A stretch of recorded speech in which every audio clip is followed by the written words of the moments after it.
Friends, आपका स्वागत है आपके अपने YouTube channel math master Kuldeep sir पर।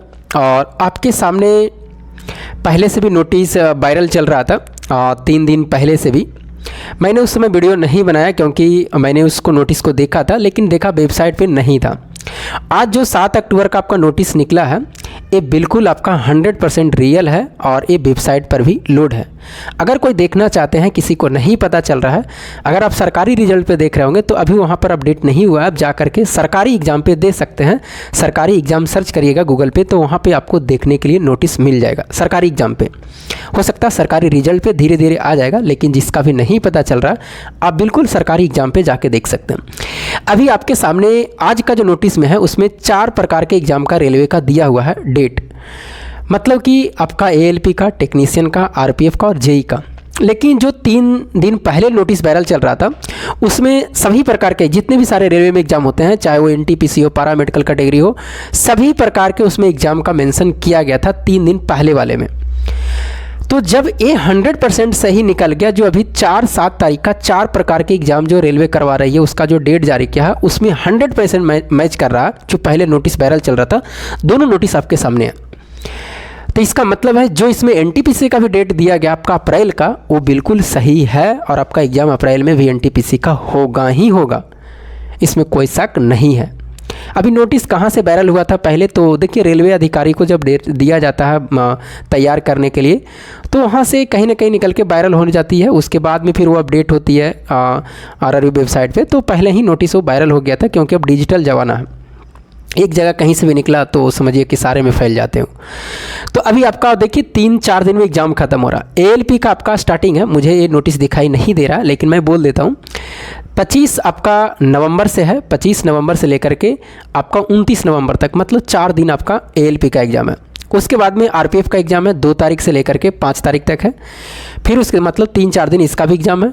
उसके बाद में फिर आपका टेक्नीशियन का है, जो आपका टेक्नीशियन का नहीं, 6 तारीख से भी उसका एक एग्ज़ाम है आपका। और 6 तारीख का जेई का है, जो आपको शायद हो सकता है कि 13 तारीख या 14 तारीख तक होगा कुछ। उसके बाद में आपको 16 तारीख से लेकर के 26 तारीख तक में आपको टेक्नीशियन का है, मतलब दिसंबर में। तो पूरा अगर देखा जाए नवंबर और दिसंबर और उधर जनवरी, फरवरी, मार्च, ये सब देखा जाए तो सभी एग्ज़ामों से वो पड़ा हुआ है 4-5 महीना का जो आपका सफ़र है। तो हमें लगता है कि अगर आप बिल्कुल अच्छी तरीके से तैयारी करते हैं, 7 से 8 घंटा टाइम देते हैं, तो आप कहीं ना कहीं सिलेक्शन हो जाएगा आपका, क्योंकि यही आपको 4-5 महीना टाइम देना है और आपको सिलेक्शन लेना ही लेना है, चाहे सीट कितना भी हो। लेकिन अगर मेहनत करिएगा या हम भी मेहनत करेंगे तो कहीं ना कहीं सिलेक्शन होने की चांस रहेगी। ये 3-4 महीना गोल्डन अपॉर्चुनिटी है हम लोग के लिए। देखिए, कितना से भी पूछिएगा, जैसे बिहार एसएससी पर, जैसे मेरा ज़्यादा फोकस बिहार एसएससी पे है, तो कितना से पूछिएगा ना, जैसे रेलवे का डेट दे दिया, जब डेट निकलता है तब सबको मतलब कि अकबकाहट हो जाती है सबका। यही डेट नहीं देता था तब वकाहट नहीं होती है बच्चों में, लेकिन जब डेट जारी कर देता है तो सारे बच्चे एक्टिव हो जाते हैं।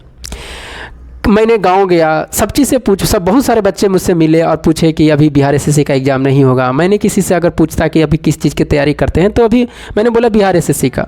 सारे बच्चे, लगभग 15-20 ऐसे बच्चे तैयारी करने वाले मिले, चाहे वो जॉब कर रहा हो या नहीं कर रहा हो, सब बोलते हैं कि बिहार एसएससी का एग्ज़ाम नहीं होगा। तो क्या मैं पढ़ना छोड़ दूँ? नहीं, आपको जिस चीज़ पर फोकस है कि नहीं हमें ये चीज़ लेना है तो आप तैयारी करिए, चाहे वो एग्ज़ाम आपको 4 महीना बाद हो, 5 महीना बाद हो, 6 महीना बाद हो, 1 साल के बाद हो, 1.5 साल के बाद, एग्ज़ाम तो होगा ना। कैसा ऐसा तो नहीं कि एग्ज़ाम नहीं होगा। तो इस सब से दूर रहिएगा, निगेटिव चीज़ें आपको माइंड में ज़्यादा आएगी। और हमें अभी बिहार एसएससी में सारे बच्चे से सुनने के लिए मिला है कि अभी बिहार एसएससी का एग्ज़ाम नहीं होगा, लेकिन आप मान के चलिए, निश्चित है कि मुझे इतना कन्फर्म है कि आपका बिहार एसएससी का भी एग्ज़ाम चुनाव से पहले ज़रूर होगा, यानी 2025 में होंगे, लेकिन चुनाव से पहले हो जाएंगे, इतना कन्फर्म है।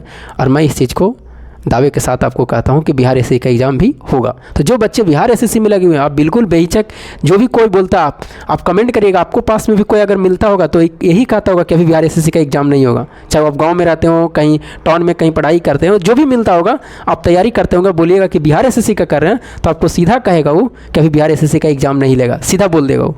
तो क्या उससे आपको नहीं घबराना, हमें चाहिए बिहार एसएससी का जॉब चाहिए, तो हमें बस तैयारी करना हो, कुछ नहीं करना। चाहे एग्ज़ाम 1 साल के बाद हो, चाहे 5 महीना के बाद हो, जो तैयारी रहेगा उसी का सिलेक्शन होगा ना। ऐसा थोड़ी है कि जो बीच में छोड़ दिया फिर पढ़ रहा है, तो ऐसा सिलेक्शन नहीं होता। आपको कंटिन्यू रखना पड़ता है, कहीं भी रहिए लेकिन आपको कंटिन्यू रखना पड़ेगा। सारा चीज़ काम करते हुए भर में आपको पढ़ाई स्टडी करते रहना है, तभी जाकर के होंगे। तो ये आपका अपॉर्चुनिटी है और इसमें आपको सिलेक्शन लेना है। अच्छे तरीके से पढ़िए। अभी जो भी आपके हम लोग के पास में 1.5-2 महीना टाइम है।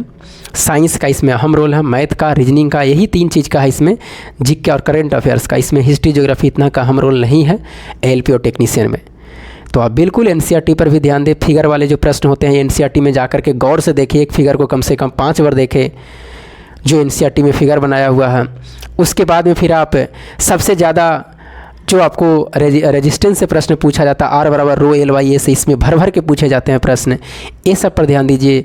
आपको मिरर का हो गया, ये सब ऐसे ऐसे चैप्टर हैं ना जो कुछ बहुत ज़्यादा पूछे जाते हैं। लेंस का हो गया, आपको न्यूमेरिकल पर हो गए, सबसे ज़्यादा न्यूमेरिकल आपको R पर इसमें टेक्नीशियन में पूछा जाएगा और एलपी में पूछा जाएगा। अपने पीछे वाले उठा के देखिएगा, जो R से इससे बहुत सारे प्रश्न आपसे पूछे गए। तो इस तरह से आपको तैयारी करना है। एनसीईआरटी पर भी देखते रहना, 9th-10th क्लास का एक बार नज़र दौड़ा देना है, जो उसमें फिगर है अपने आँखों से दौड़ाना है। ये नहीं कि टीचर जहाँ पर ला रहे हैं वहीं पर पड़े हुए। एनसीईआरटी में अपने नज़र से ज़रूर दौड़ाना है फिगर वाले प्रश्न पर फिर। तो चलिए, बाकी आप कमेंट करके बताइएगा आपकी तैयारी। देखिए, तैयारी कहीं ना कहीं काम आ जाती है किसी न किसी चीज़ में, अगर आपको तैयारी रहती है तो। लेकिन आप बीच में छोड़ते हैं तो फिर वही चीज़ आपके लिए बहुत ही मुश्किल हो जाती है फिर से उठना। तो चलिए, बाकी मैं क्या बताऊं, सबको नोटिस भी मिल ही गया होगा, देख भी लिए होंगे। बस यही है, बहुत सारे यूट्यूब पर अब चलेंगे लेकिन आपको क्या है, तैयारी करना है बस। बाकी क्या चल रहा नहीं चल रहा है, कोई कहेगा कौन सा बोर्ड चूज करे, कैसे क्या करे, नहीं करे, कहाँ कटअप, इस बार सारे जगह कटअप जाएंगे क्योंकि सीट की संख्या बहुत ही कम है। जो भी जहाँ भरे हैं, कोई भी बोर्ड भरे हैं, आप बिल्कुल बेहिचक से तैयारी करिए। अगर तैयारी रहेगा तो निश्चित सिलेक्शन ज़रूर होंगे, भले कटअप थोड़ा सा इस बार ज़्यादा रहेंगे। तो चलिए, फिर मिलेंगे तब तक अगले वीडियो में, तब तक के लिए जय हिंद।